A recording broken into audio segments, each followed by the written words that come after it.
Here is Pvt Conscriptovic, a bold and dashing Russian soldier. Pvt Conscriptovic lives Russia, loves Russia, drinks vodka, bleeds vodka. Not everybody share his point of view, as you might guess. There are others in the group who don't. For instance, there's Private Boris, who's borrowed money and does not intend to pay it back to Pvt Conscriptovic. However, things seem to be changing for him. Yes, indeed. Boris seems to have vacated his presence on this planet. Meanwhile, Pvt Conscriptovic plods on. He continues to move on. He hears the distant thunder of other weapons firing, other things going off. But this does not deter him, for he is Pvt Conscriptovic. He knows that he must plod on. Meanwhile, the Americans, fancy pants they are firing missiles at us. Oh dear. Whatever shall we do? Well, I'll tell you this much. Once these things have locked on, they do not let go, like a dog with a chew toy. But Pvt Conscriptovic, means nothing to him. He is a soldier, and he will soldier on. And he'll soldier on. And, oh my god, what can we talk about Pvt Conscriptovic? He's kind of boring, actually. He doesn't gamble, he doesn't womanize, he doesn't like money, and he'll never attain the position and the integrity of the Grand President of the Russian Federation, or whatever Soviet Union that decides to rise up. I mean, after all, they tend to have a lot of revolutions out there. They're very revolutionary. I mean, he may be a small speck in the grand scheme of things, but Pvt Conscriptovic plays his part well. He knows his place, he knows his integrity, and he knows he is the cog in the machine.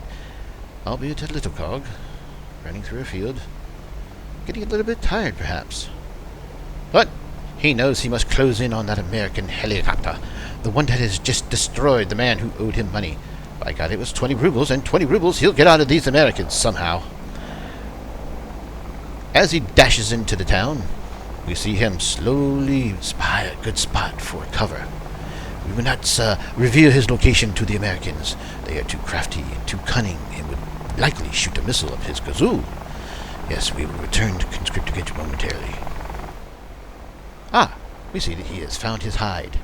But he's not satisfied with his location. It seems to be, well, not suited very well for attack. It does have a good covered concealment, but not much for the way of attack. He spies another tree down the road. Not the one that's coming up, not the one to his right, no. Not the other one to his right or his left. It's much further down. He knows where he must go. He can hear the helicopter's blades whirling about. He knows the Americans are close. He knows they're closing in on him. He's not sure exactly where they're at. He feels a bit cautious, and perhaps maybe he should do something about it. No. I don't know where they're at. They're to the right, dude. Seriously, they're to the right over there. Conscriptovic, to the right. Conscriptovic, this is a good place for cover. Never mind that tree that you were going to. This count down well for Conscriptovic. I'm sorry for you, Conscriptovic, but I'm afraid they're gonna punch your tank, son. Yes, they have punched your tank. How did it come to this? Well, the Americans had a bead on him, took aim with their massive cannon, and decided to rip him one. And this angle is pretty gruesome as well. However, I must admit, that is one sexy helicopter the Americans have. Yes, I'm quite jealous. We need one.